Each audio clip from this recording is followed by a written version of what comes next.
ইলিশ মাছ কেনার জন্য ঘাটে চলে আসলাম। এ ভাই এগুলার দাম কত দিচ্ছেন এই মাছগুলার? 3500 টাকা ভাইয়া দুটোটা। জি এই দুটোটা 3500 টাকা। দোনোটা 3500 টাকা। জি এগুলো মানে কি মানে ঠিয়া পেয়ে।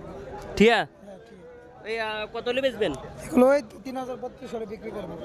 দেখেন 3500 টাকা দাম দিছে, 3032 টাকা হলে বিক্রি করবেন। ভাই সরাসরি গাড়ে আসছে, মনে করছি যে একটু দাম কম পামু, দামটা একটু বেশি। মাছ তো ভাই কম, মাছের একদম কম। মাছ তো যদি বাইরে মাছে অবশ্যই দাম কমবে, মাছ তো কম আপনার। আপনার কাছে কেমন মনে হচ্ছে? এটা দাম বেশি না দাম কম? বেশি জি বেশি হ্যাঁ আপনি কি মাছ মাছ ধরেন বা এটার সাথে সংযুক্ত আছেন? আমি সংযুক্ত আছি, মাছ ধরি আমি। জি আচ্ছা, এটা এই মাছটা ভাই একটু বিরক্ত, এটা কি বেশি হচ্ছে না কম হচ্ছে? উনি কত করে বলছে কেজি? উনি কেজি বলেন, টিয়া হিসাব বলছে, টিয়া বলতেছে আর কি। ঠিক সে কত টাকা বলছে তখন? 3500 টাকা বলছে। ওদের চলে বেশি বলে নাই, কারণ এখন মাছের যে মাছের যে অবস্থাটা, জি। অবস্থাটা আরো বেশি কত দরকার, আর 500 টাকা বেশি কত দরকার ছিল। তো ওনারা বলতেছে, যারা মাছ ধরে তারা বলতেছে ভাই কষ্ট অনুযায়ী মাছ কম পাওয়া যাচ্ছে, এই জন্য মাছের দাম তুলনামূলক অনেকটা একটু বেশি।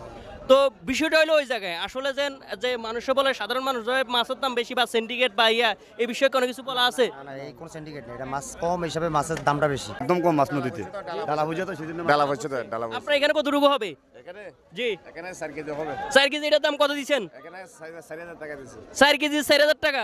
বড় মাছ তো তো দেখেন 4 কেজি 4000 টাকা, তো ঘাড়ে আসছে তো একটু কমার জন্য। সময় দেবো জি সময় দেবো 2500 টাকা দিয়ে দেবো, সবগুলো 2500 দিয়ে দেবো। আচ্ছা, দাম কোন টাইমে কম পাওয়া যাবে? এই জোহালে কম পাওয়া যাবে জোয়াকালে কম পাবে।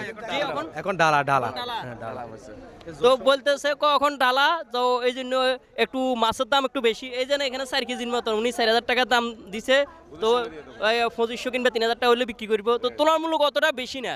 তো দেখেন, আপনারা যারা কমপ্লেন করেন বা মাছের দাম বেশি, আসলে যারা মাছ ধরে তাদেরও একটা জীবন ঝুঁকি নিয়ে, অনেকে বা জীবন ঝুঁকি নিয়ে ধরে না। ধরে।